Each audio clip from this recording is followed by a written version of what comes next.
Hi, everybody. Welcome to First Center. Welcome to our successful, our Creative Living series. I want to say hi to all the people who are here new for the first time, the people who are trying to sign on right now. If you're having a problem signing on, just send us a message. We can give you some guidance from here.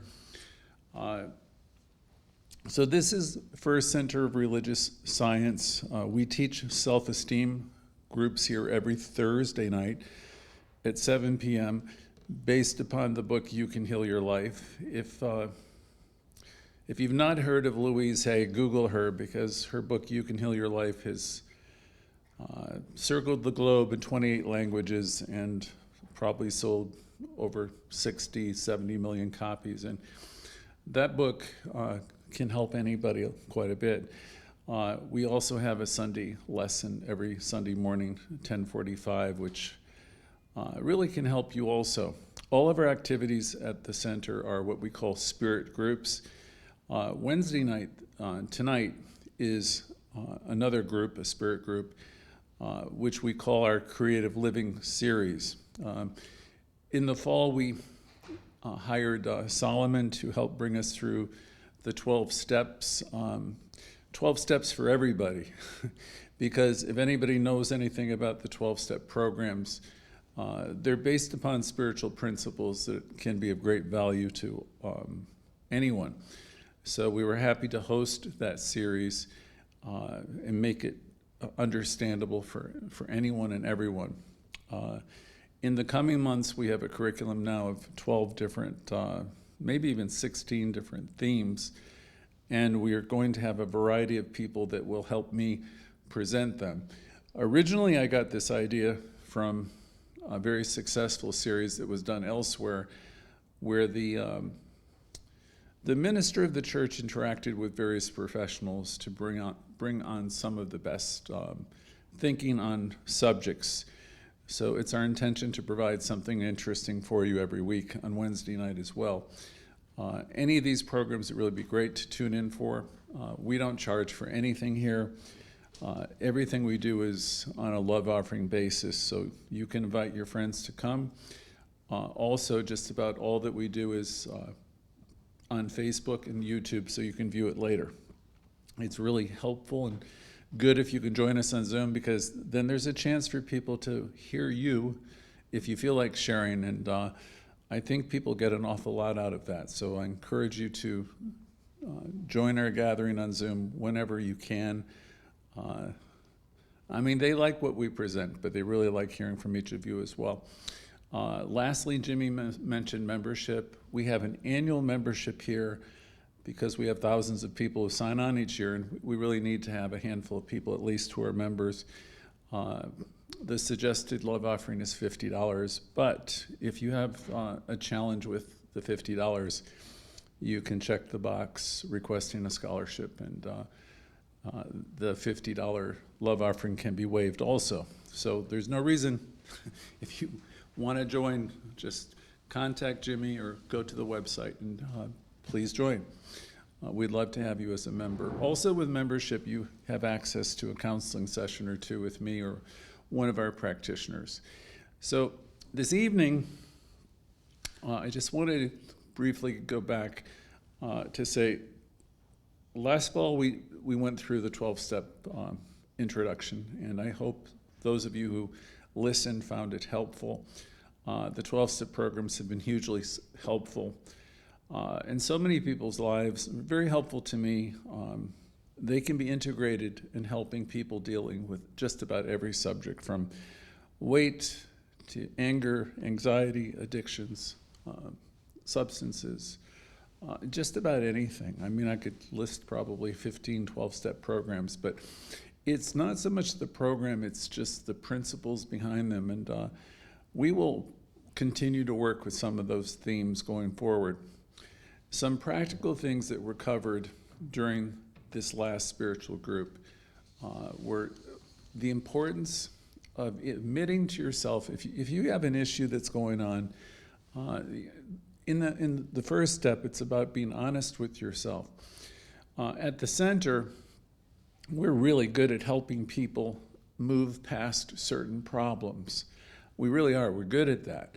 But it's important that, no person, myself included, remain in denial. If something's going on within you and you're simply not willing to look at it, it's not going to change. So we want to at least be able to acknowledge what's going on.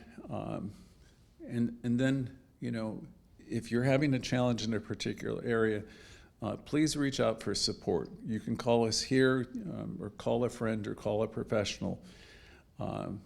There's an old adage I heard many years ago: you can't solve the problem with the same mind that created it. So if you're in a rut, spiritually, mentally, or whatever, please give a call or reach out somehow and begin to talk about it.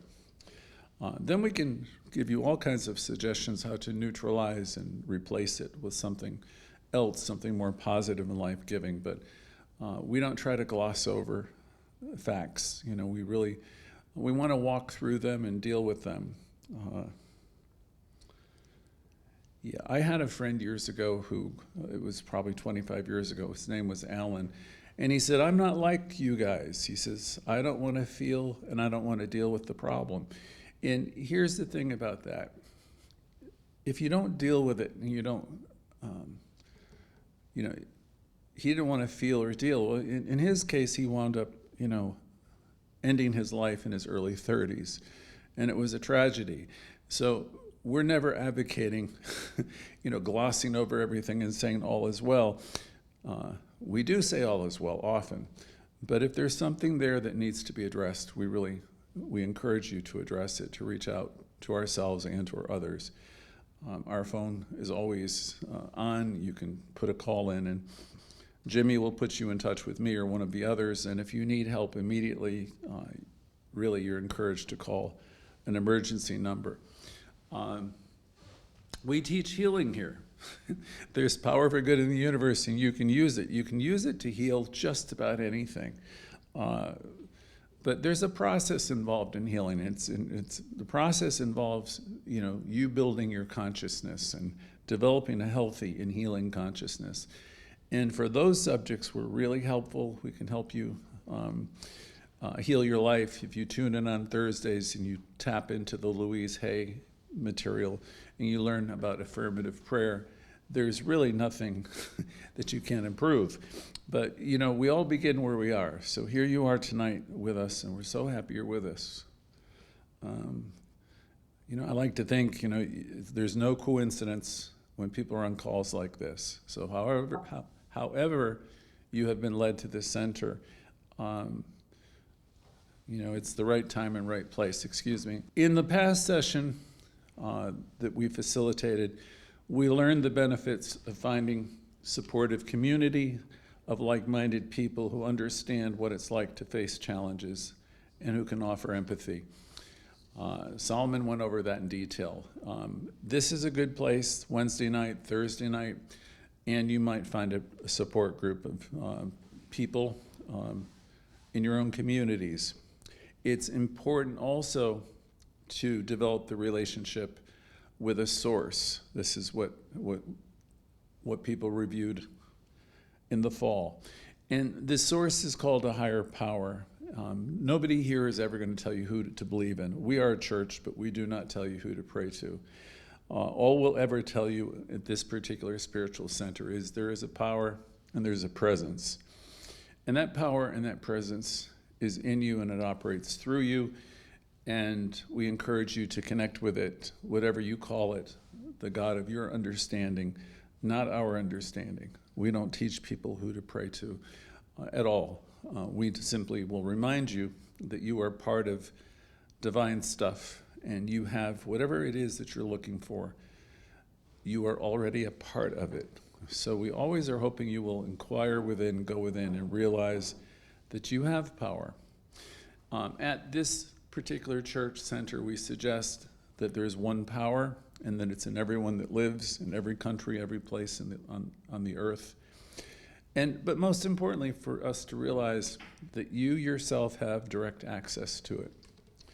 You might be looking for it all over the place, but it's within you and it's operating through you. So My hope is that everybody starts to find a way to get in touch with whatever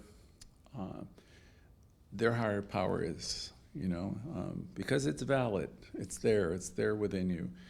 And we don't debate whose is best and whose is right, whose is wrong, because we don't think that way. We're just glad to know that everybody is connected with life, and this one power is in everyone, everywhere. In the 12-step programs, they said the higher power is personal to you, right? And so, again, we don't ever tell you what to believe. We only suggest that it's there.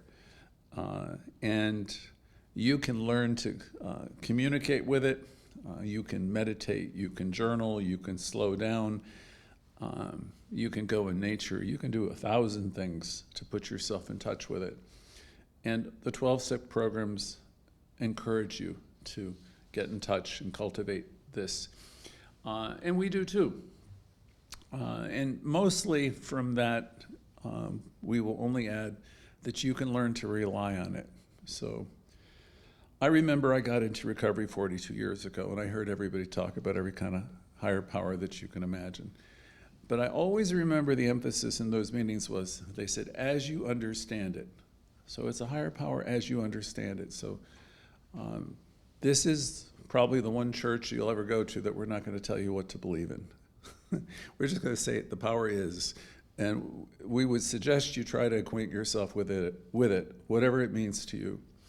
We can only note that all the authors that we have read about have observed what they think its nature might be, and it would be things like it's peaceful, it's powerful, it's all knowledge, it's everywhere present, it's loving, it's kind, it's all the attributes of it. We study the attributes of it, but we don't have a form or a name or anything like that. We speak of a universal presence, a higher power, an inner power that you can learn to use. We say that it's a presence and it's never an absence, and that it's in you. And we encourage you to take the time to cultivate an awareness.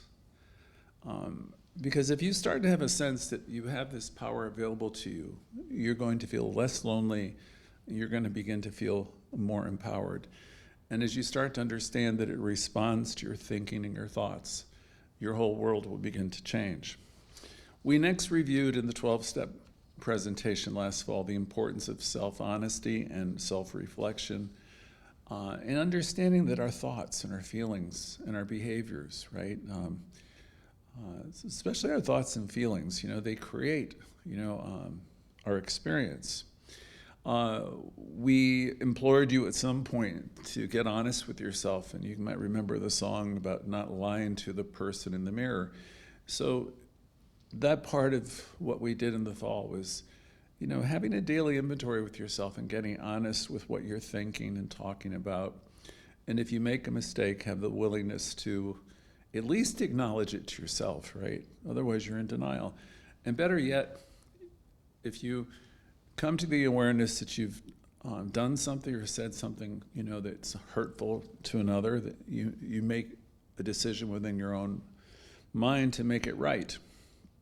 So we spoke about self-reflection and beginning to identify the patterns of thought and behaviors and consider, how we might make positive changes. So we've talked about the practice of taking personal inventory, but not with the idea of taking personal inventory to criticize ourselves, but just like you're taking inventory of a store. You watch them with their little machines. They're just trying to see what they have on hand. So we want to take inventory of ourselves to see what it's like being us. What's selling, what's working, and what kinds of thoughts and behaviors are not working so well. We then next began to encourage people who were on our calls to regularly take inventory of our thoughts and feelings, because that leads right into our teaching here at the center, because we understand that our thoughts, the thoughts that we habitually think are creating our lives. So we want to pay attention. Thursday nights, I usually ask the question, what's it been like being you? And it's because I'm asking people to start to pay attention to what it is they're saying to themselves throughout the day, because that is the conversation that tends to create your next week, your next month, the weeks to come. This last fall was an important step because we were beginning to communicate to the group that people have the ability to change their lives. As they learn how to change their thinking, their thoughts, and what they say, and they realize there are patterns of thought and thinking that have been going on probably since we're little boys and girls, old patterns, old tapes, and these things are creating experiences that we don't necessarily like. So this is a new moment. It's a point of learning or relearning, where we know that, begin to understand that thought is creative. Your thoughts are creative. The universe itself listens to your thinking, and it has a tendency to reflect your thinking.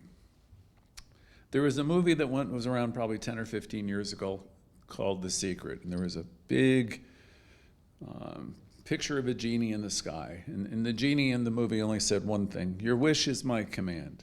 So the thing is, your predominant thoughts have a tendency to play out in your life. They shape up as form. So if that's the way it works, and I can tell you if you stay with me long enough, I'll convince you that that's the way it works, then it's really obvious. If you want to have your life experience be different, then you're going to want to invest a little bit of time in changing your thinking.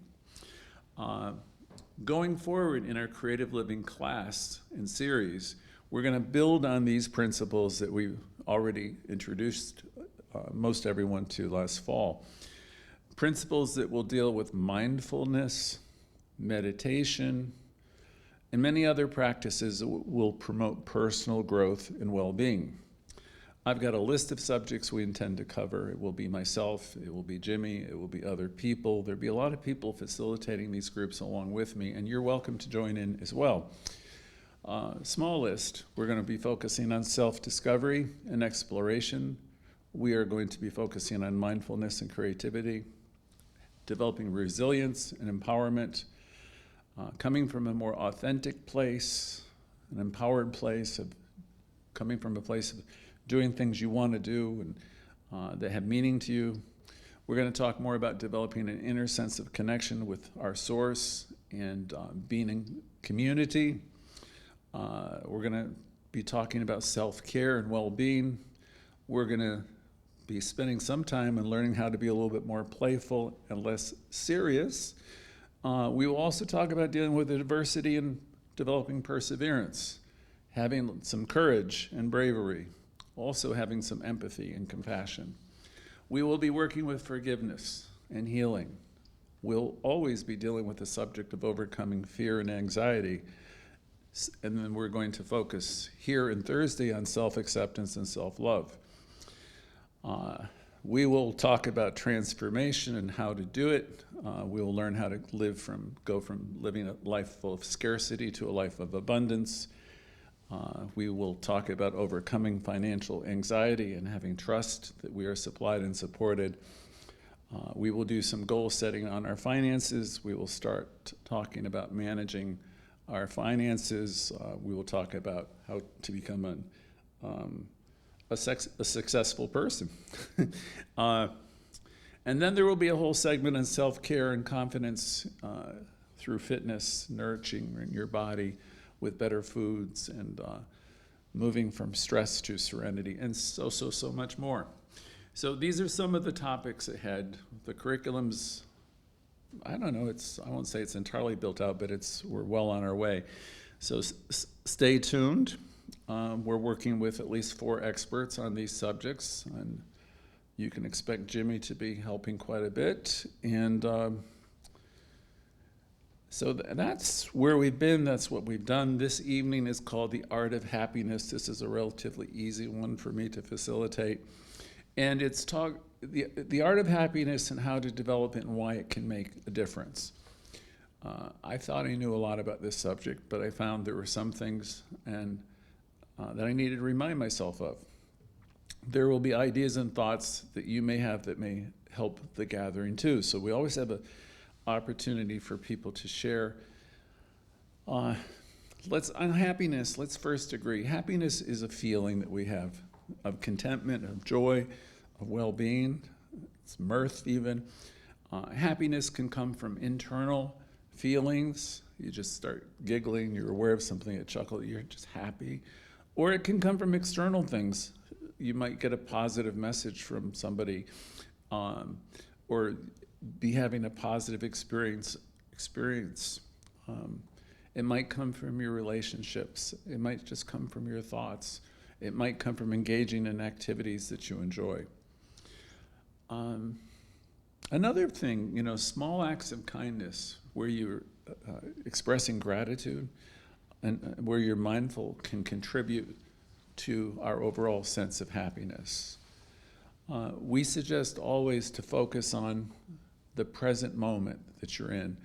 And try not to compare yourself with what it was like last year at this time, but just looking at today and who the people are and what they're saying, and focus on the present moment, and allow yourself to see the good in that moment. And if you do, that will bring forth a sense of happiness in most cases.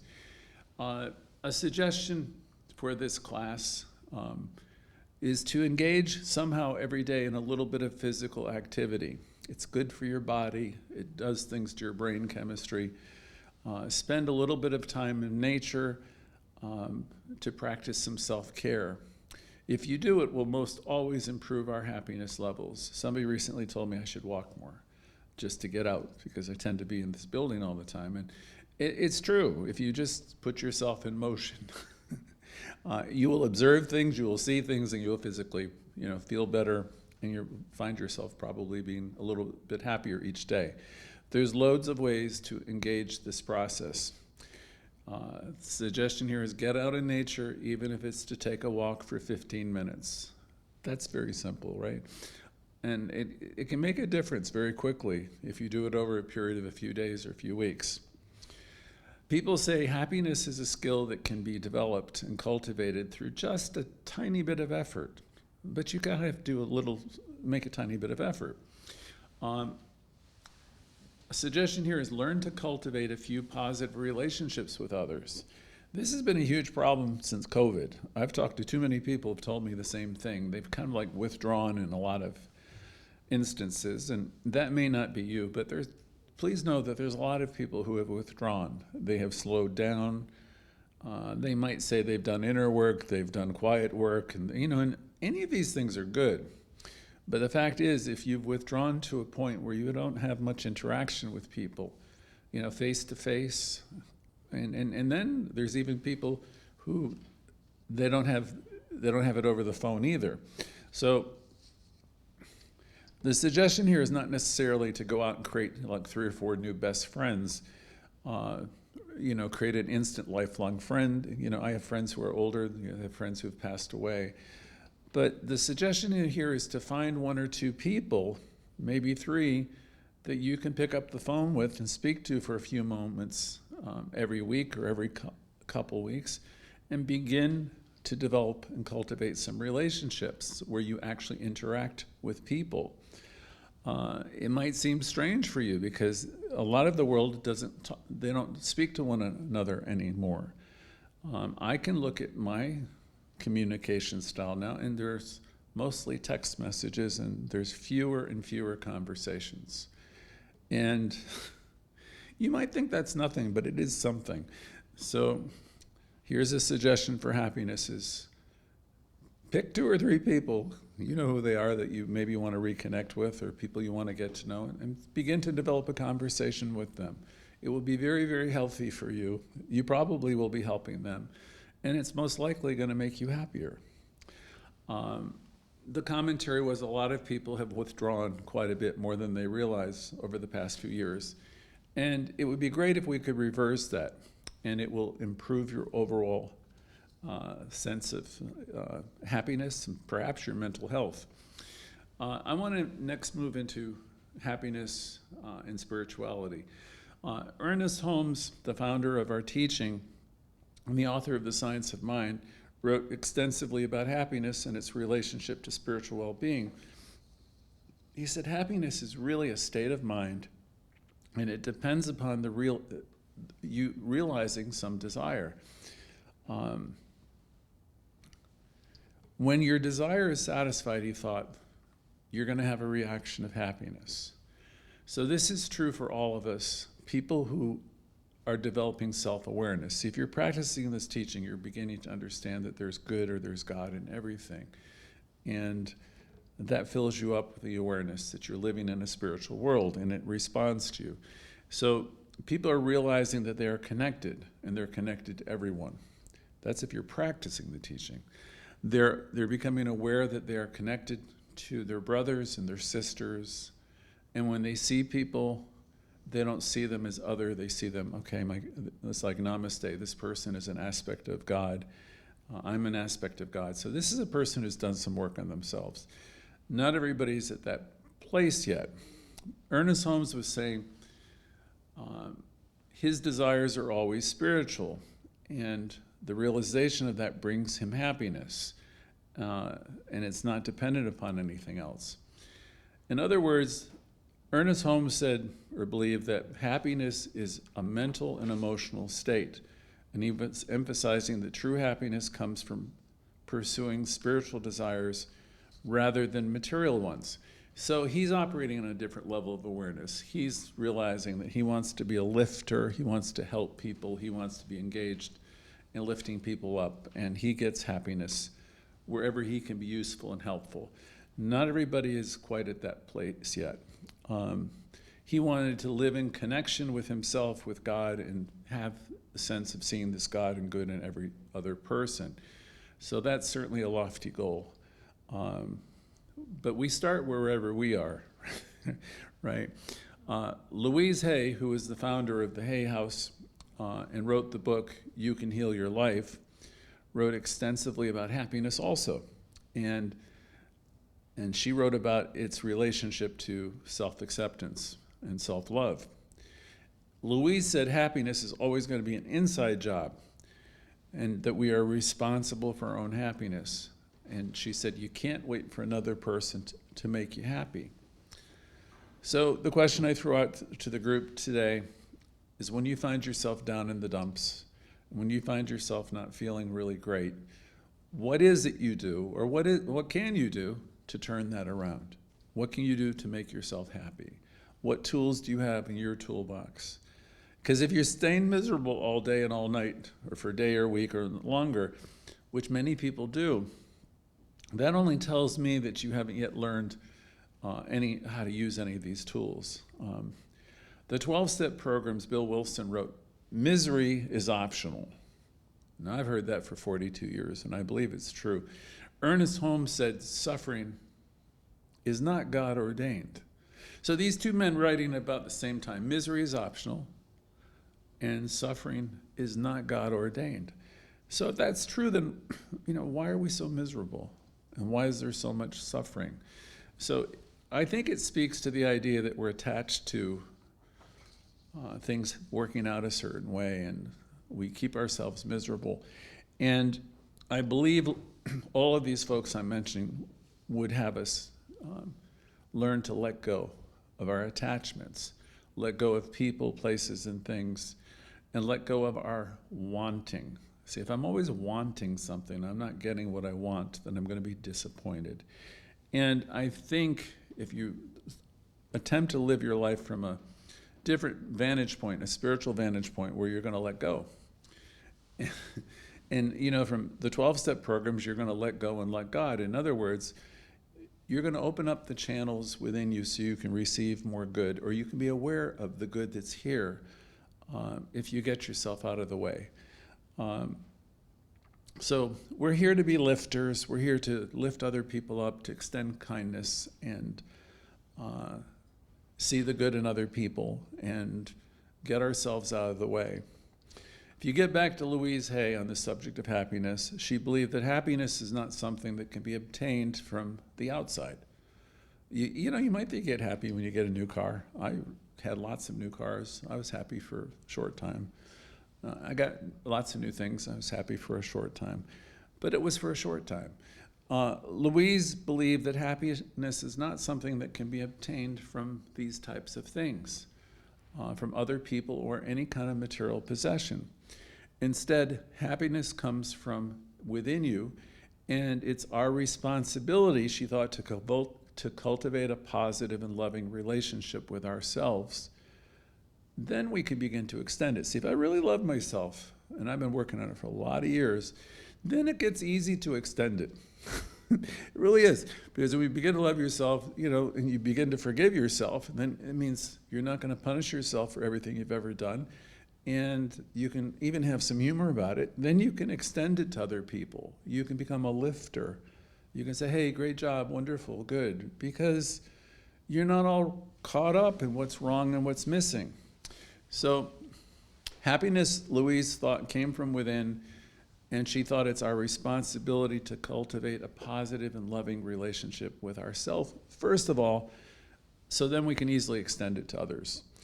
By practicing self-love and self-acceptance, we create a powerful energy that attracts loving people and happiness, positivity into our life. Louise, for example, again, she said it's a state of being that arises from the way we think, the way we feel, and how we relate to the world around us. We did a little research for this subject.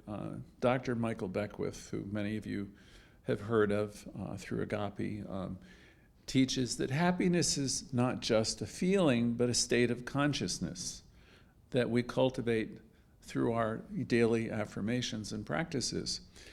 When he teaches, he emphasized that happiness is not dependent on the things going on around us. They can be very miserable. Happiness is only dependent upon our ability to align ourselves with this higher power or presence, which he says is within us. I have an excerpt from something he wrote. He said, happiness is the natural state of our being. It's the expression of the infinite joy and love that resides within us. When we connect with this inner essence, which is surely within every human being, when we experience a sense of well-being and contentment on the inside, that's going to transcend anything on the outside. Happiness is not something that we have to pursue, but it's something we can choose to embody in every moment of our lives. He said it's not just an emotion, but a spiritual principle that can guide us towards greater happiness and fulfillment. So he had practices that, like we do, and we share the same. Cultivating a daily spiritual practice that will include gratitude, maybe meditation or affirmative prayer. If you start doing affirmative prayer and affirmations every day, when you wake up each morning and say, God, it's great, it's wonderful to be alive, I'm grateful for my life, I'm grateful for my breath, I'm grateful for everything I can think of. When we do this, we tap into an infinite reservoir of happiness that resides within us, and it starts to go out from us. So you can do it in lots of ways. I mentioned a few. You can start calling out, reaching out to people, reconnecting to people. You can do it by accomplishing some minor goals. I have one that I've been doing recently, because sometimes I get lazy and I just feel like just doing too much. And then as a result, I do nothing. So I had a little thing I've been using for a while, which is just do 3 things. So it might be you're in the kitchen, you're in some part of your house or your job, just do 3 things. And as I do that 4 or 5 times a day, 3 times 5, there's 15 things done, right? Simple things, then it pleases me that I've done these things. And guess what? I feel happy. It's so simple. And doing something like that regularly, my God, you get a lot of things that have just been hanging around out of your way. Oftentimes I'm not willing, but when I am, it makes a huge difference. I've known about myself for over 40 years in this process of growth that we have resistance sometimes within us. In the 12-step programs, they say resistance dogs our every step. But the thing is, we need to push through some of that, right? Push past some of our resistance. Happiness can be found by simply going out and observing a beautiful day. Be mindful that you want to observe the day, the clouds, the people, the smiles. It can be found from internal factors, as I said before, and external. It can be found by engaging in any kind of enjoyable activity. It doesn't really matter. It's important to note while you're doing anything external, just to begin to notice the things around you that are positive. Internal factors. Here's are some specific examples of internal things that can contribute to happiness. Somehow I want to develop a positive mentality. One of my best friends for over 20 some odd years said to me, "Greg, you know what religious science is all about?" And I said, "Yes, I think I do, but tell me what you think it's all about." He said, "It's simple. You just want to develop a positive expectancy." Okay, I like that.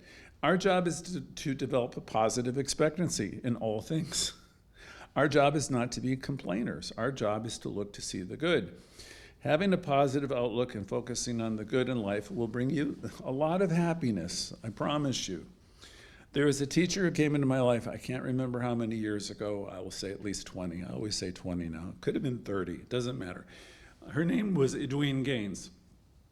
And she was a prosperity teacher, New Thought teacher, and she was very funny. She was always talking about two words, which she used interchangeably. She was always talking about seeing the God in the good. And she wasn't going to let herself see anything else but what? God and good. So if you think about this, if you're training yourself to see the God in the good, and you keep on redirecting yourself, there's problems, and this is wrong, and that's wrong, she would train herself to see the God and good in this. If you're training yourself to see the God and good in everything, I promise you, you're going to become a happy person. She was funny, but the thing is, Edwina had something that many, many, many people do not have.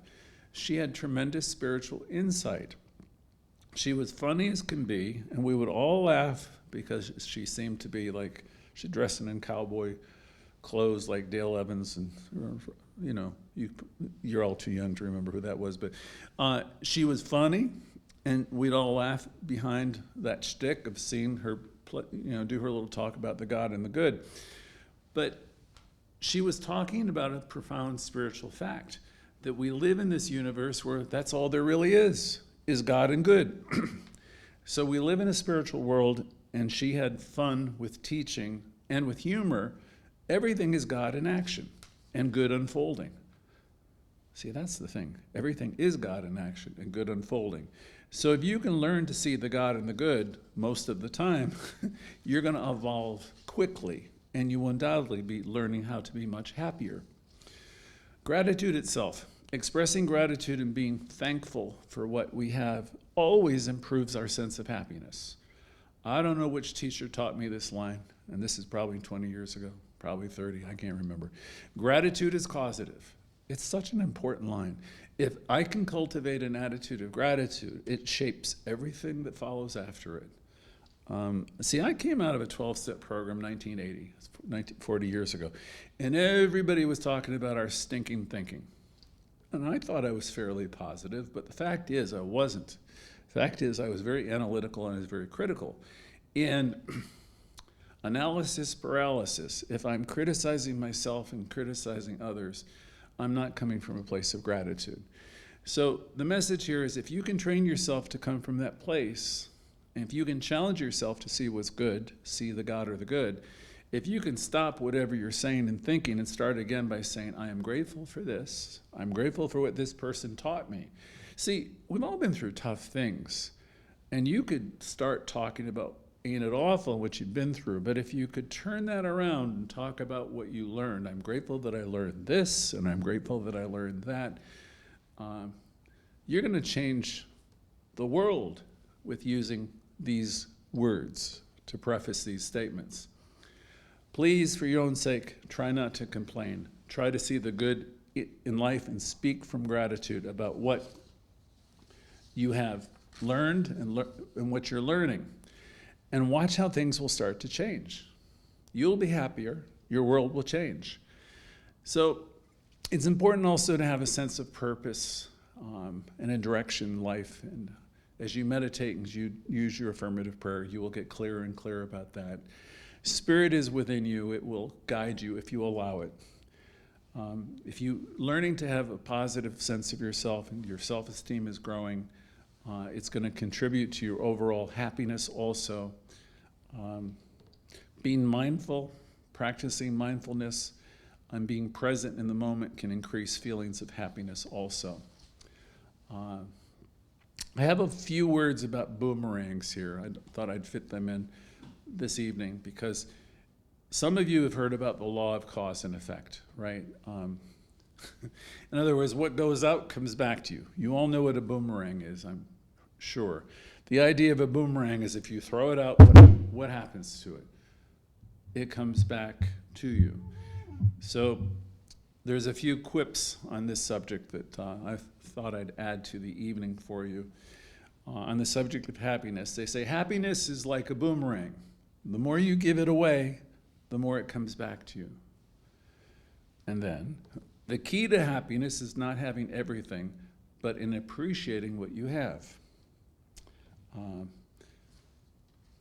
Let me see. There's a lot of them. I will skim through them.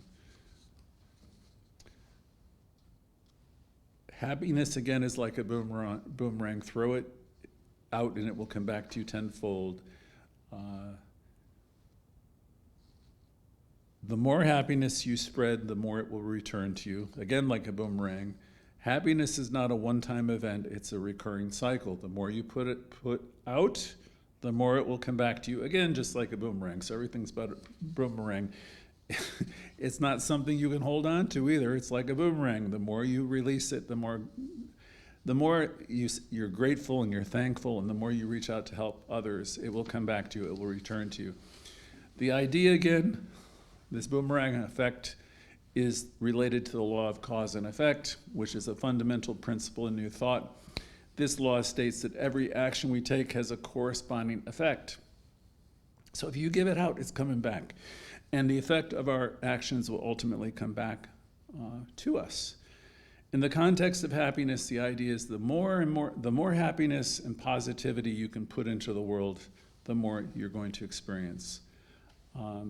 So in our teaching, the idea is if we focus on being happy, we focus on spreading joy and helping others, this kind of positive energy we put out will come back, and it will increase our overall happiness and joy. I have a friend, this is a powerful and uplifting concept that encourages individuals to take an active role in their own happiness. In the Gospel of Matthew, Jesus says, "Blessed are the pure in heart, for they shall see God." This verse talks about the power of cultivating a pure and loving heart. By letting go of any negative thoughts and feelings and embracing the consciousness of love, we can experience a sense of being blessed and have happiness that comes from connecting with the spirit within. And it goes on and on. I think I'm going to stop here. Studies have shown that happiness reduces all kinds of stress. Being happy and content can help to reduce stress. When you're all stressed out, your cortisol. But when we cultivate a sense of happiness, we can reduce all these things in our body.